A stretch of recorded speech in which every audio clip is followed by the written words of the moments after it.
السلام علیکم ورحمۃ اللہ وبرکاتہ۔ الحمدللہ رب العالمین والصلاة والسلام علی سید الانبیاء والمرسلین وعلی آلہ وصحبہ وذریاتہ اجمعین ومن تبعہم باحسان الی یوم الدین، اما بعد۔ محترم ناظرین، رمضان المبارک کا مقدس مہینہ ہم پر سایہ فگن ہے اور آج اس کی 27 تاریخ ہو چکی ہے۔ گویا اب رمضان المبارک ہم سے رخصت ہی ہونے والا ہے۔ مہمان کے طریقے سے 2 یا 3 دن بچے ہوئے ہیں۔ ان دونوں یا ان تینوں دنوں کی قدر کرنا ہماری ذمہ داری ہے، تاکہ ان تینوں دنوں کو غنیمت سمجھ کر کے ہم ان 3 دنوں کی برکتوں کو بھی حاصل کر سکیں اور اللہ رب العالمین کو راضی اور خوش کر لیں۔ محترم ناظرین، آج 27 رمضان ہے اور جمعرات کا دن ہے، اور کل 28 رمضان ہوگی اور جمعے کا دن ہوگا، اور یہ جمعہ جو 28 کو آنے والا ہے، یہ جمعہ الوداع کے جمعہ کے نام سے مشہور اور معروف ہے۔ یعنی رمضان المبارک کا آخری جمعہ آنے والا ہے، اور عوام میں یہ بات مشہور ہے کہ آخری جو جمعہ ہوتا ہے اس جمعہ کا نام الوداعی جمعہ ہوتا ہے، اور اس الوداعی جمعہ کی اہمیت، مقام اور مرتبہ عوام کے دلوں میں بڑا راسخ ہے۔ عوام الوداعی جمعہ کو بہت زیادہ مقام دیتی ہے، اس میں خاص اہتمام کرتی ہے، اس میں نئے کپڑے پہنے جاتے ہیں، نئے کپڑے اس کے لیے سلوائے جاتے ہیں۔ کیا یہ الوداعی جمعہ جو ہمارے درمیان مشہور ہے، اس کی شرعی کوئی حیثیت ہے، یا ہماری شریعت میں اس کا عام جمعوں سے کچھ زیادہ مقام ہے؟ جب ہم قرآن و حدیث کا مطالعہ کرتے ہیں تو ہمیں معلوم ہوتا ہے کہ الوداعی جمعہ اس کا شریعت میں کوئی ثبوت نہیں ہے۔ الوداعی جمعہ شریعت جانتی ہی نہیں، بلکہ یہ بھی ان عام جمعوں کی طرح ایک جمعہ ہے۔ جس طرح رمضان کا پہلا جمعہ، رمضان کا دوسرا جمعہ، رمضان کا تیسرا جمعہ ہوتا ہے، ایسے ہی رمضان المبارک کا آخری جمعہ بھی ہوتا ہے۔ اس کا کوئی الگ سے مقام اور مرتبہ نہیں ہے، اس کی کوئی فضیلت نہیں ہے۔ محترم ناظرین، تو آئیے ہم جانتے ہیں الوداع کی کیا حیثیت ہے، الوداعی جمعہ کی کیا حیثیت ہے۔ سب سے پہلے ہم یہ بات جان لیں کہ اسلام میں جمعہ کی نماز ہر بالغ، عاقل، شہری، دیہاتی، گاؤں کا رہنے والا، شہر کا رہنے والا، سب پر فرض ہے۔ ہاں، عورتوں پر جمعہ کی نماز فرض نہیں ہے، لیکن اگر وہ مسجد جانا چاہے اور مسجد جا کر کے مسلمانوں کے ساتھ، مسلمان مردوں کے ساتھ جمعہ کی نماز ادا کرنا چاہے تو اسے روکنا نہیں چاہیے، اس لیے کہ نبی کریم صلی اللہ علیہ وسلم نے ارشاد فرمایا، لا تمنعوا اماء اللہ مساجد اللہ، اللہ کی باندیوں کو اللہ کی مسجدوں سے نہ روکو۔ تو معلوم ہوا کہ جمعہ کے دن اگر عورتیں بھی مسجد میں جانا چاہیں تو مسجد میں جا سکتی ہیں، اسے روکنا نہیں چاہیے۔ محترم ناظرین، اور یہ بات بھی معلوم ہوئی کہ جمعہ ہر عاقل، بالغ سب پر فرض ہے، اور اسے بغیر عذر کے چھوڑنے والا گنہگار ہے۔ یہاں تک کہ آپ صلی اللہ علیہ وسلم نے فرمایا، جو شخص جمعہ کو لگاتار 3 جمعہ لگاتار چھوڑ دے تو اللہ تعالیٰ اس کے دل پر مہر لگا دیتا ہے۔ حدیث کے الفاظ آئیے ہم آپ کے سامنے پڑھتے ہیں۔ پیارے نبی صلی اللہ علیہ وسلم فرماتے ہیں، من ترک 3 جمع تہاؤنا بها طبع اللہ علی قلبہ۔ یہ حدیث ابو داؤد کی علامہ البانی نے اسے صحیح قرار دیا۔ اللہ کے نبی صلی اللہ علیہ وسلم فرماتے ہیں کہ جس نے 3 جمعہ لگاتار چھوڑ دیا تو اللہ تبارک و تعالیٰ اس کے دل پر مہر لگا دے گا۔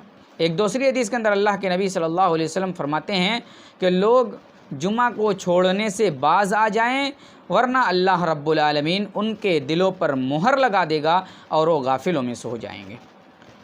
تو یہ معلوم ہوا کہ جمعہ کی اتنی فضیلت ہے، جس کا چھوڑنے والا گنہگار ہے اور جس کا لگاتار چھوڑنے والا اللہ رب العالمین کی جانب سے ملعون ہے، اللہ رب العالمین اس کے دل پر مہر لگا دے گا۔ اسی طریقے سے جمعہ کی فضیلت میں ایک اور حدیث اپنے سامنے رکھیں۔ اللہ کے نبی صلی اللہ علیہ وسلم فرماتے ہیں خیر یوم طلعت علیہ الشمس یوم الجمعہ فیہ خلق آدم وفیہ ادخل الجنہ وفیہ اخرج منہا ولا تقوم الساعہ الا فی یوم الجمعہ۔ یہ حدیث مسلم شریف کی ہے۔ اللہ کے نبی صلی اللہ علیہ وسلم نے فرمایا دنوں میں سب سے بہتر دن وہ ہے جس دن سورج طلوع ہوا، وہ جمعہ کا دن ہے۔ خیر یوم طلعت علیہ الشمس، خیر یوم بہترین دن وہ ہے جس دن سورج طلوع ہوا، جمعہ کا دن ہے۔ جس دن حضرت آدم علیہ السلام پیدا ہوئے، حضرت آدم علیہ السلام پیدا کیے گئے، جس دن حضرت آدم علیہ السلام کو جنت کے اندر داخل کیا گیا، اسی دن حضرت آدم کو جنت سے نکالا گیا، اور اسی جمعے کے دن قیامت قائم ہوگی۔ ایک دوسری حدیث کے اندر اللہ کے نبی صلی اللہ علیہ وسلم فرماتے ہیں ان من افضل ایام یوم الجمعہ، تمہارے دنوں میں سب سے بہترین اور افضل ایام جمعہ، سب سے افضل دن جمعہ کا دن ہے۔ محترم ناظرین، ان ساری حدیثوں سے معلوم ہو گیا کہ جمعہ چاہے کوئی بھی جمعہ ہو، رمضان کا آخری جمعہ ہو یا رمضان کا پہلا جمعہ ہو، سال کا پہلا جمعہ ہو یا سال کا آخری جمعہ ہو، سب کی فضیلت اپنی جگہ مسلم ہے، سب کی ایک فضیلت ہے، کسی کی فضیلت میں کمی اور بیشی نہیں ہے۔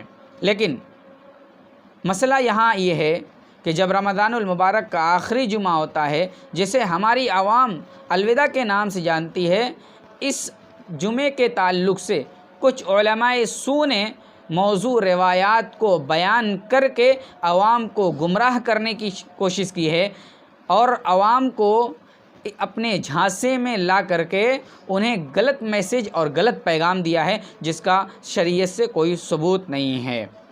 محترم ناظرین، اسی طریقے سے اگر الوداع جمعہ کا کوئی مقام ہوتا تو ہماری شریعت کے اندر اس کا نام ضرور ذکر ہوتا، صحابہ اکرام ضرور اس کو ذکر کرتے، نبی کریم صلی اللہ علیہ وسلم ضرور بیان کرتے، اور نبی کریم صلی اللہ علیہ وسلم کے زمانے میں کئی مرتبہ رمضان المبارک آیا، ان رمضان المبارک میں کسی ایک مرتبہ کا بھی تو ذکر ہوتا کہ اللہ کے نبی صلی اللہ علیہ وسلم نے رمضان المبارک میں کسی ایک رمضان المبارک کے آخری جمعے میں الوداعی جمعہ کا اہتمام کیا، اور اس میں خاص الفاظ کا اہتمام کیا۔ محترم ناظرین، یہ جمعہ الوداعی جمعہ جو ہمارے درمیان مشہور ہے، اس جمعے میں بہت ساری چیزیں بیان کی جاتی ہیں، اسی کے ساتھ ساتھ الوداعی کلمات بھی کہے جاتے ہیں، الوداعی خطبے بھی ایک الگ طریقے سے پڑھے جاتے ہیں، جس کا کوئی ثبوت نہیں ہے، جس کا شریعت اسلامیہ میں کوئی ثبوت ملتا ہی نہیں ہے۔ محترم ناظرین، یہ الوداعی نظم یا الوداعی جمعہ کے دن خطبے میں جو کلمات پڑھے جاتے ہیں، یہ کیا ہیں؟ یہ کلمات حزن و ملال کے کلمات ادا کیے جاتے ہیں، گویا خطیب یا اس مسجد میں موجود افراد الوداعی جمعہ میں الوداعی کلمات پڑھ کر کے یہ ثابت کرنا چاہتے ہیں کہ دیکھیے رمضان المبارک اب ہم سے گزر رہا ہے، رمضان المبارک اب ہم سے جا رہا ہے، ہمیں بڑا دلی قلق ہے، بڑا دلی غم ہے، حزن و ملال ہے کہ رمضان المبارک اب ہم سے جدا ہو رہا ہے، رمضان کی برکتیں ہم سے جدا ہو رہی ہیں، رمضان اپنی رحمتوں کے ساتھ رخصت ہونے والا ہے، رمضان اپنے جہنم سے آزادی کا جو پروانہ لے کر کے آیا تھا اس کو لے کر کے جدا ہونے والا ہے۔ لیکن انہی کو جب دیکھا جاتا ہے کہ رمضان کے اور ایام جو الوداع سے پہلے کے ایام تھے، ان ایام میں رمضان کی جیسی قدر کرنی چاہیے ویسی قدر نہیں کرتے تھے، لایانی کاموں میں مشغول رہتے تھے، چبوتروں میں گلیوں میں بیٹھ کر کے گپ بازی کیا کرتے تھے اور بکواس کرتے تھے، قرآن کی تلاوت سے مطلب نہیں، نماز سے مطلب نہیں، ذکر و اذکار سے مطلب نہیں۔ لیکن آخری جمعہ جو الوداعی جمعہ کے نام سے جو لوگوں کے درمیان مشہور ہے، یہ جمعہ آتا ہے تو رو رو کر کے یہ ثابت کرتے ہیں کہ اب ہمیں رمضان کے گزرنے سے بڑا تکلیف ہے۔ الوداعی جمعہ کے لیے جو کلمات کہے جاتے ہیں وہ کیا ہیں؟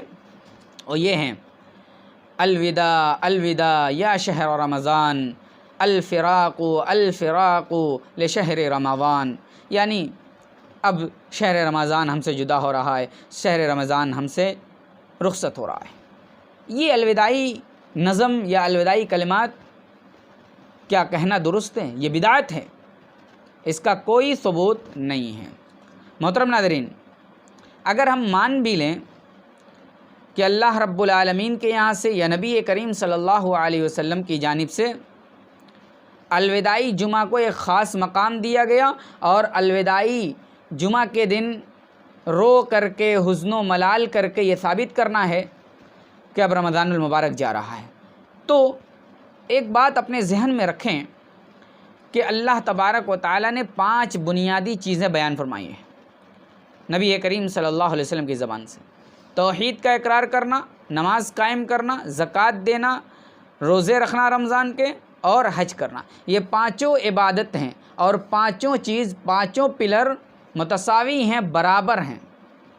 اگر ہم نماز پڑھتے ہیں، ظہر کی نماز پڑھتے ہیں، پھر ظہر کی نماز پڑھنے کے بعد کیوں نہیں کہتے الوداع الوداع یا صلاۃ الظہر؟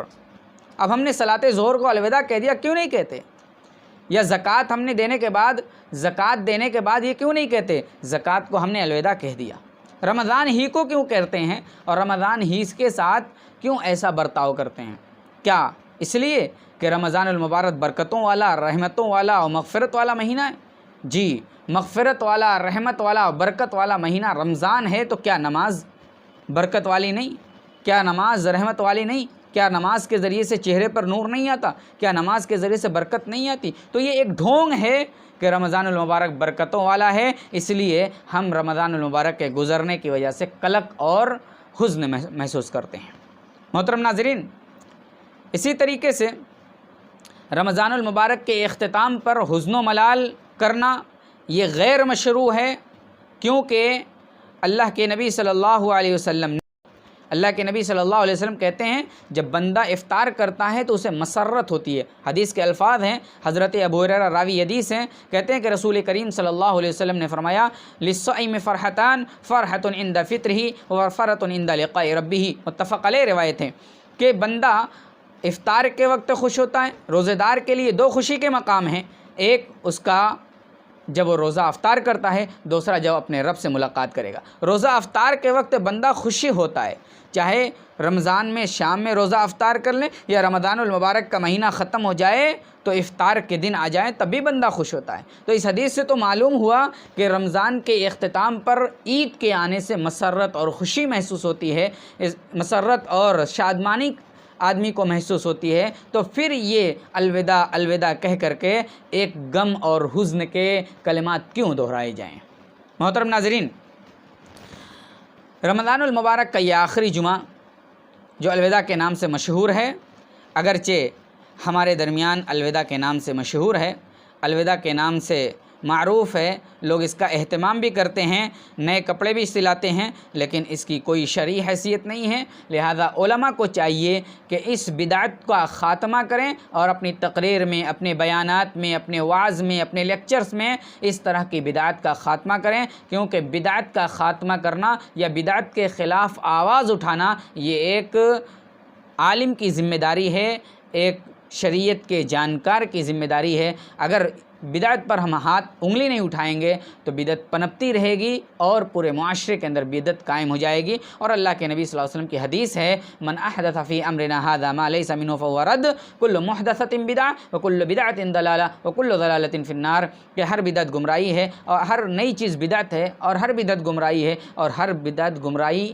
کے ساتھ ساتھ جہنم میں بھی لے جانے والی ہے۔